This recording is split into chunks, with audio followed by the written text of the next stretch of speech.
What it do, 2K fans? It's your boy JuKIng the Boss, and I decided this time we're going to cover, without a shadow of a doubt, the most perennial position on the floor, that small forward, when it comes down to the most competitive builds. Now, the small forwards are the only builds that can have any primary and any secondary. So I had to go through a lot of builds to look at them and see which ones I feel were the best. Now, like I said, in the link down below, I'm going to drop a card where you can see all the builds. Still got a day to look over everything to see which one you want. But this is my selection for the most competitive builds in NBA 2K18. Now, the first honorable mention build is going to be the Shaq creating post score. I look at it as a daily build. I really think that at this position with the Shaq creating post score, it gives you an advantage against the big man. It's a great build to have in Pro-Am when you get that advantage against the big man, but it's going to be even a better build to have in the park.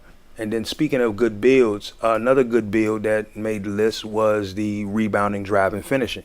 Now, the rebounding finisher, what made this build deadly was the fact that it has a high layups and dunks ability. It has a high speed ability for a rebounder, and it can get putback king at Hall of Fame. Now, putback king at Hall of Fame means that you can almost always go up and put that bad boy back with 100% accuracy. Lob city finisher, hustler rebounder. Hustler rebounder is an ability that in this year's format is going to give you, when you grab that offensive board and you dish it out to a man on the wing, you dish it out to one of your other shooters, they get an increased boost in their shooting percentage. So when it comes down to it, great build to have, and a great build to have in Pro-Am. But I had three builds that to me just edged it out a little bit more. At number 3, we have the defensive finisher. Defensive finisher has a high defensive ability all around.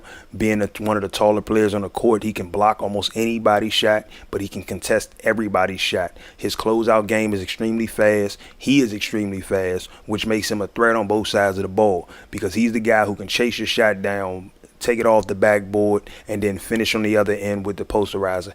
The ability to have posterizer at gold means that he can get contact dunks. He can finish on a lot of people, including big men. This is going to be a dangerous build, mainly in the park, but this is a build that actually does help a team out in the Pro-Am. You can take this build and put it on their best offensive player, and at the same time, he is not completely handicapped on defense. He can finish in the paint, and you catch it, especially in the Pro-Am. If you catch a person rotating out of the paint to keep from getting 3 in the key, you get a person to chase that man, he can get the lane and catch bodies. This is going to be a good build to see, and that's why it's listed at number 3. At number 2, we have the driving, finishing shot creator.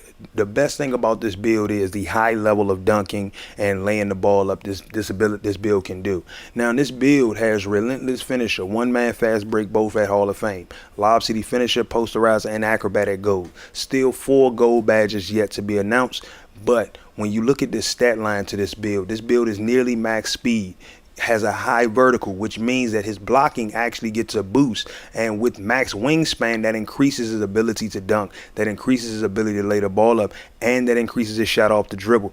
This build most likely has gold mid-range dead-eye, or at least silver mid-range dead-eye, and gold difficult shots. This is a build that at the 3, run with the right team, is an OP build. Can grab boards because of his natural height and jumping ability, can play decent in the post, and actually has great ball handling. When it comes down to small forwards, this is a build that people aren't sleeping on, but at the same time, people don't see the true potential of this build. And that's why, even though to me it's one of the greatest builds, you're probably thinking, what build can top this one? Number 1 small forward build is going to be the Shaq creating defender. The Shaq creating defender is literally the Paul George-esque build. When it comes down to it, this is a build that can shoot off the dribble at an elite level from mid-range. Now, if you got a 6'8 build, 6'9 build with max wingspan, you actually get an increased boost in your off-the-dribble 3-point shot, in your off-the-dribble mid-range shot, making you a deadly build. Now, the mid-range is already capped at 21. The high speed and acceleration means that he can get back on defense. The height coupled with the level his block can get to means that the 2 and the 1 are in trouble when it comes down to this build checking them. The 3 has the best chance of actually being able to do something against this build, because the 4 and the 5 aren't as fast as this build. With the lateral quickness this build has, he can cut off anybody on the court, and at the same time he can stop most of them. Now the big man in the post can most likely do something with this build, but when it comes down to the best two-way player for the small forward, it has to go to the shot creating defender.